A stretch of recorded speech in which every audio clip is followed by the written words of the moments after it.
حضرت امام جعفر صادق رحمہ اللہ تعالی وفات 148 ہجری۔ حضرت امام فخر الدین رازی رحمہ اللہ نے تفسیر کبیر سورہ بقرہ آیت نمبر 21 اور 22 کے تحت یہ واقعہ نقل کیا ہے کہ حضرت جعفر صادق کے پاس بعض لوگ آئے، زندیق جو اللہ تعالیٰ کے وجود کے منکر تھے، وہ آئے اور انہوں نے حضرت سے گفتگو کی۔ حضرت نے ان سے پوچھا، حل رکبت البحر، تم نے سمندر کا سفر کیا ہے؟ اس نے کہا جی ہاں۔ فرمایا حل رأیت احوالہ، کبھی اس سمندر کے سفر کے دوران تمہارا طوفان سے واسطہ بھی پڑا ہے؟ اس نے کہا جی بالکل۔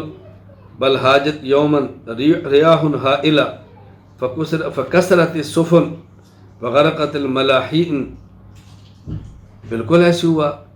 ایک دن ہم کشتی پہ جا رہے تھے، بہت تیز ہوا چلی، اس تیز ہوا نے ملاح کو غرق کر دیا، کشتی کو توڑ کے رکھ دیا۔ تو میں کشتی کے جو ٹوٹے ہوئے پھٹے تھے ان کے ساتھ میں چمٹ گیا، پھر ایک وقت ہے میرے ہاتھ سے وہ بھی چھوٹ گئے۔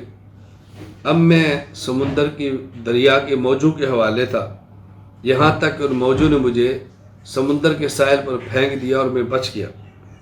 حضرت جعفر صادق فرمانے لگے، یہ بتاؤ قد کان اعتمادک من قبل علی السفینہ، پہلے تمہارا اعتماد کشتی اور ملاح پر تھا، جب وہ ٹوٹ گئی تو پھر علی اللوح، تختے پر، کشتی پر وہ آ گیا، اور جب وہ بھی چلا گیا، کشتی بھی گئی، ملاح بھی گیا، کشتی کے تختے بھی ٹوٹے، اب تیرا کیا خیال تھا؟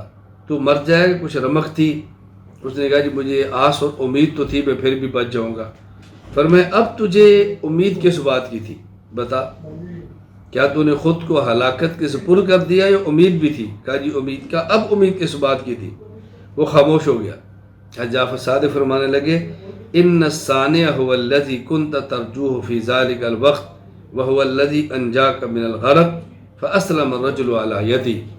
فرمایا وہی اللہ ہے جس کی طرف تمہیں اس وقت بھی امید تھی کہ مجھے کوئی بچائے گا، اور اس نے پھر تجھے بچایا۔ اسی وقت تو زندیق نے کلمہ پڑھا اور مسلمان ہو گیا۔ لا الہ الا اللہ محمد الرسول اللہ صلی اللہ تعالی علیہ وآلہ آلہ وصحابہ وبارک وسلم۔